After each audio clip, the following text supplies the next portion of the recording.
نحمده ونصلي على رسوله الكريم اما بعد فاعوذ بالله من الشيطان الرجيم بسم الله الرحمن الرحيم وما كان ربك نسيا قال الله تبارك وتعالى في مقام الآخر ان بطش ربك لشديد رب اشرح لي صدري ويسر لي امري واحلل عقدة من لساني یفقہ قولی صدق اللہ مولانا العلی العظیم وصدق رسولہ النبی الامی الکریم ونحن علی ذالک من الشاہدین والشاکرین والحمد للہ رب العالمین۔ میں نے 2 آیت کریمہ آج آپ کے سامنے تلاوت کرنے کا شرف حاصل کیا ہے۔ پہلی ہے وما کان ربک نسیا، تمہارا رب بھولنے والا نہیں ہے۔ کیا ہے؟ تمہارا رب بھولنے والا نہیں ہے۔ تو اللہ کریم اس دنیا میں ہر انسان کے کیے ہوئے عمل کو بھولتا نہیں ہے۔ اور اگلی آیت میں نے پڑھی ان بطش ربک لشدید، تمہارے رب کی پکڑ بڑی شدید ہے، بڑی سخت ہے۔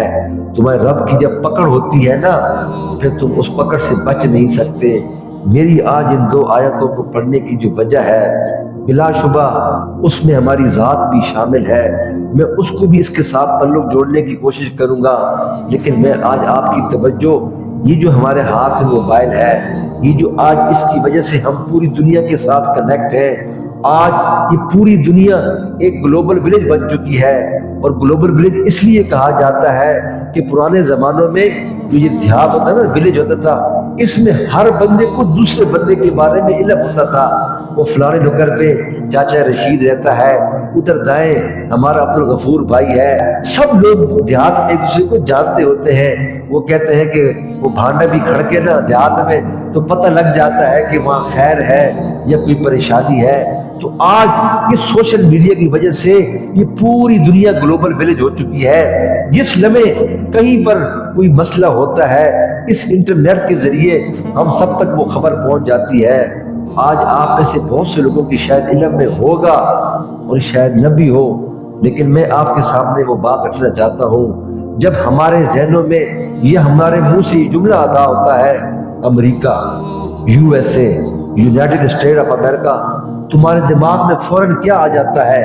ترقی یافتہ ملک، آسانیوں والا ملک، آسائشوں والا ملک، فل جناب علی اکوپڈ ملک، جہاں کوئی مسئلہ ہی نہیں ہو سکتا، جہاں کوئی پریشانی نہیں ہو سکتی، جہاں کوئی مسئلہ درپیش نہیں ہو سکتا، اور مسئلہ اگر ہو تو منٹوں میں حل ہو جاتا ہے۔ یہ پریشانی ہو تو اس کا یہ حل ہے۔ وہ بڑا جدید ملک ہے، وہ بڑا ویل سیٹ ملک ہے، وہ ترقی یافتہ ملک ہے، وہ ترقی کر چکا ہے۔ ایک ترقی پذیر ہوتا ہے، ایک ترقی یافتہ ہوتا ہے، ایک تھرڈ ورلڈ ہوتا ہے۔ ہم جو ملک ہے نا پاکستان جیسے، یہ ترقی پذیر ہے، ابھی یہ ترقیاں کر رہے ہیں، اور وہ کہتے ہیں کہ ہم ترقی یافتہ ہیں۔ کیوں کہ ہمارے ہاں تو موٹر وے اب آیا ہے، وہاں 60 70 80 سال پہلے موٹر وے آ چکا ہے۔ وہ کہ جو ملک اپنے آپ کو کہتا ہے کہ ہمارے پاس سارے وسائل ہیں، ساری طاقتیں ہیں، ہم ملکوں کی حیت تبدیل کر دیتے ہیں، ہم دنیا کا نقشہ بگاڑ دیتے ہیں۔ آج ذرا اس امریکہ پہ نگاہ ڈالیں۔ 5-6 دن پہلے ایک آگ لگی ہے امریکہ میں، آپ میں سے شاید کسی کے نظر سے گزری ہو، آپ کے ذہن میں شاید کوئی بات آئی ہو۔ میں آج اس کی دوسری بات کرنا چاہتا ہوں۔ یہ امریکہ کی ریاست ہے کیلیفورنیا، اس کا شہر ہے لاس اینجلس۔ اس کے جنگلات میں ایک آگ لگتی ہے، اور آگ وہ منٹوں میں یوں پھیلتی ہے کہ اس وقت جو کرنٹ صورتحال ہے تقریباً 35,000 ایکڑ وہ جو رقبہ ہے وہ جل کے خاکستر ہو چکا ہے۔ کتنا؟ 35,000 ایکڑ رقبہ۔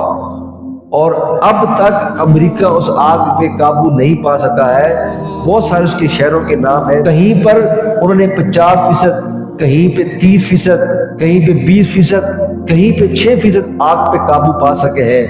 اور آپ یہ سن کر حیران ہوں گے، وہ جو علاقہ ہے وہ امریکہ کے انتہائی پوش علاقوں میں سے ایک تصور کیا جاتا ہے۔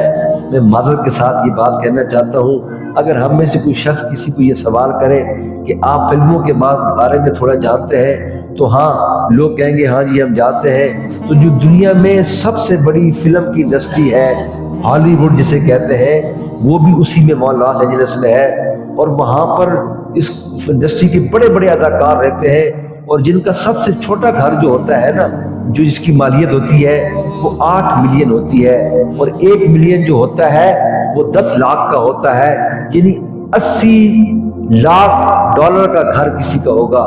کہتے ہیں کہ ایسے سینکڑوں اداکاروں کے گھر، اس میں تقریباً 84 لاکھ ڈالر کی مالیت کے بھی گھر تھے لوگوں کے، اور پورے ولا تھے۔ آپ بتائیں کہ جنہوں نے وہ گھر بنائے ہوں گے، کیا انہوں نے سیفٹی سسٹم نہ بنایا ہوگا؟ خود امریکہ خود کتنا اکوپڈ ہے، ان کے فائر فائٹر اس وقت C-130 جہاز اڑ رہے ہیں اور پانی پھینک رہے ہیں، اور وہ آگ نہیں بجھ رہی۔ ابھی جو ریسنٹلی گھنٹہ 2 گھنٹے پہلے ایک ویڈیو آئی ہے کہ جس میں ایک جہاز پانی لے کر، اور ان کے پاس آگ بجھانے کا ایک الگ مایا ہے، اسے کہتے ہیں لیکوڈ، کہتے ہیں ریڈ کلر کا، وہ جو اوپر سے پھینکتے ہیں اور فوراً آگ بجھ جاتی ہے۔ وہ جہاز اس پورے پانی کے ساتھ گر جاتا ہے، وہ تباہ ہو رہا ہے، اور اس کی وجہ کیا ہے کہ وہ قابو ہی نہیں پا رہے۔ میں اس کی وجہ آپ کو بتانا چاہتا ہوں کہ اس علاقے میں ایک شخص رہتا ہے، اور شخص کا نام ہے جیمز ووڈ، اور وہ اداکار ہے، اور اس نے آج سے کچھ عرصہ پہلے ایک بات کہی تھی۔ مجھے لگتا یہ ہے کہ میرے کریم رب کو اس بات پر اس کی قدرت جو ہے جوش میں آئی، اور اس نے پکڑ فرمایا۔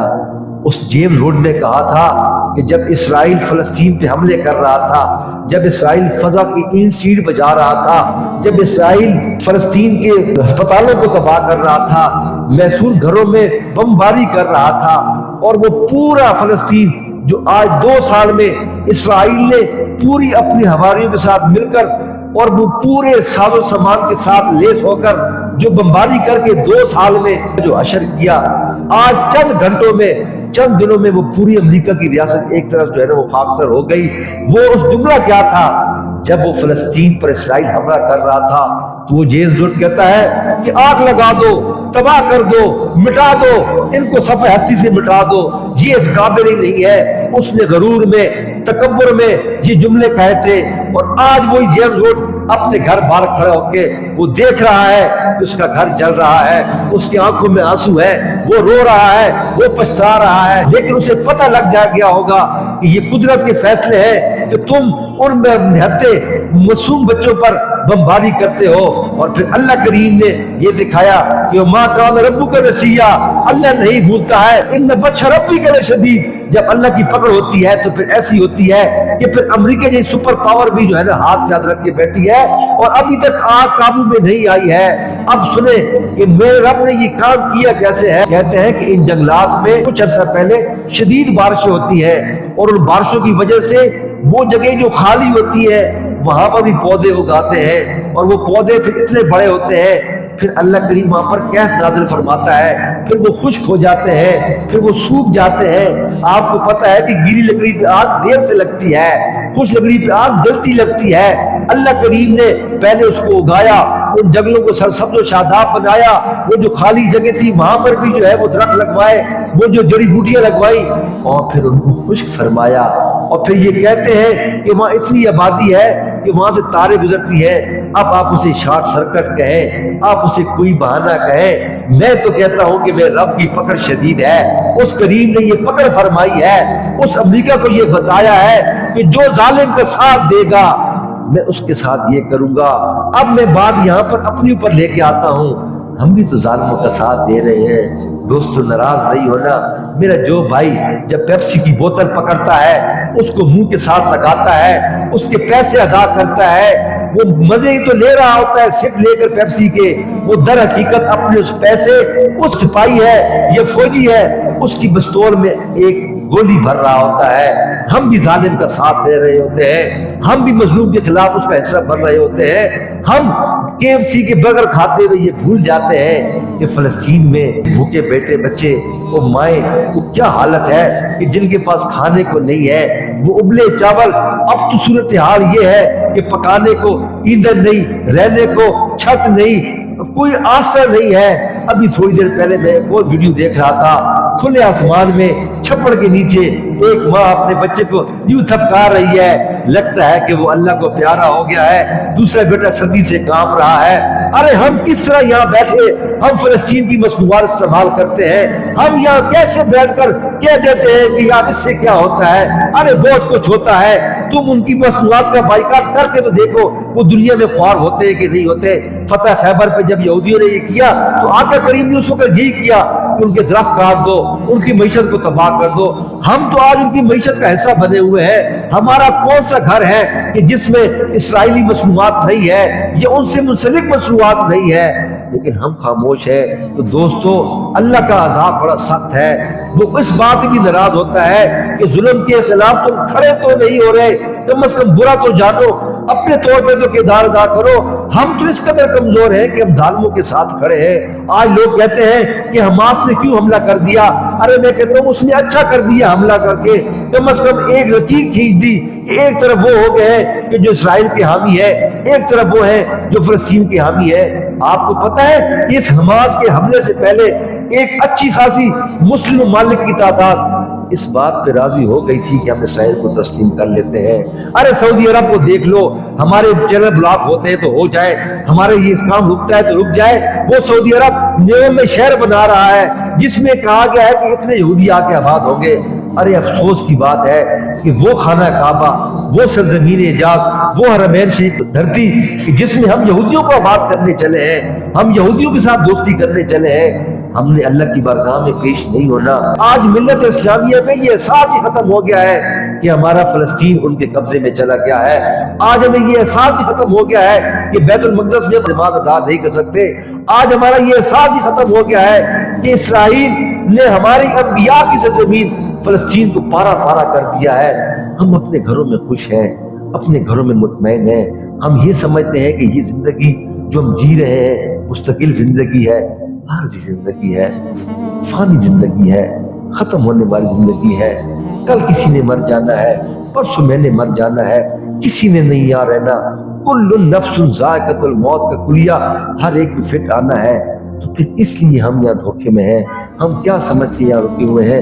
تو میں نے یہ جو آیت کریمہ کا عرض کی نا، تمہارا رب بھولنے والا نہیں ہے۔ ہم اگر آج فلسطین کا ساتھ نہیں دے رہے، ہمارا رب نہیں بھولے گا۔